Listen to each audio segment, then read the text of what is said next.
understand anything on their own. And it's tiring for children to be forever and ever explaining. Having to choose another profession, I learned to fly planes. I flew a little all over the world. And it's true that geography served me well. At a glance, I could distinguish China from Arizona. That's very useful if you get lost in the night. And so, in the course of my life, I've had lots of encounters with lots of serious people. I have lived a great deal among grown ups. I have seen them up close. It hasn't done much to improve my opinion. Whenever I met one who seemed faintly perceptive, I subjected them to the experiment with my drawing number one, which I've always kept. I wanted to know if they could really understand, but they always answered, "It's a hat." So I would tell them nothing about boa constrictors or rainforests or the stars. I put myself at their level. I spoke to them about bridge, golf, politics, neckties, and the grown ups were very pleased to know such a reasonable man. And so I lived alone, with no one really talked to, until a breakdown in the Saharan desert 6 years ago. Something had failed in my engine. As I had neither passengers nor a mechanic, I was really getting ready to attempt, all on my own, some difficult repairs. It was a matter of life or death. I had scarcely enough drinking water to last 8 days. That first night, I went to sleep on the sand 1,000 miles from any human dwelling. I was much more alone than a person shipwrecked on a raft in the middle of the ocean.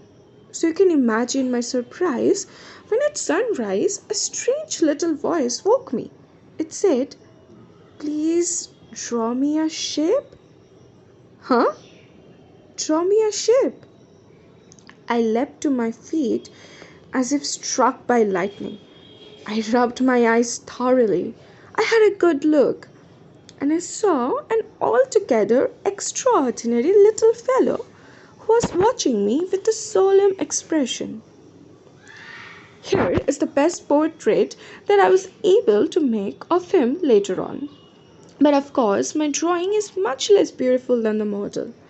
It's not my fault.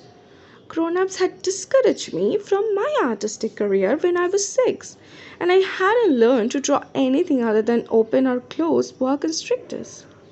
So I was watching this Aperchean with wide, astonished eyes. Don't forget that I was 1,000 miles away from any human dwelling. Yet my little fellow looked neither lost nor dying of weariness, dying of hunger, dying of thirst, or dying of fear.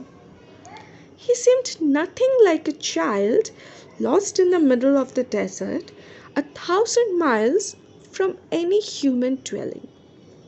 When at last I managed to speak, I asked him, "But what are you doing out here?" And he said again, very softly, in all seriousness, "Please draw me a ship." When a mystery is too overwhelming, you dare not disobey. As absurd as it seemed to me, 1,000 miles from any human dwelling and in mortal danger, I reached into my pocket for a piece of paper and a pen.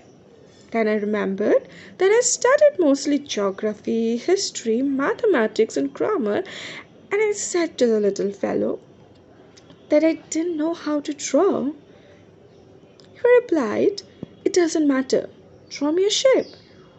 As I'd never drawn a ship, I redid, for his benefit, one of the only two drawings I was capable of, that of the closed boa constrictor, and I was astounded to hear the little man reply, "No, no, I don't want an elephant inside a boa constrictor. A boa constrictor is dangerous and an elephant is very bulky. My home's very small. I need a ship. Draw me a ship." So I drew. He looked carefully, then said, "No, that's one already very ill. Do another." I drew. My friend smiled kindly, indulgently. See for yourself. That's not a ship, it's a ram. It got horns. I read my drawing again, but it was rejected like the previous ones. That one's too old. I want a ship that will live a long time. Finally, my patience at an end, as I was in a hurry to start dismantling my engine, I scribbled this drawing. That's so great. The ship you want is in sight. But I was very surprised to see my young critic's face light up. That's exactly how I wanted it. Do you think the ship needs a lot of grass? Why?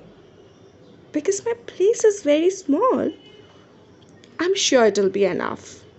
I've given you a very small ship. He bent his head over the drawing. Not that small. Look, it's fallen asleep. And so it was that I made the acquaintance of the little prince.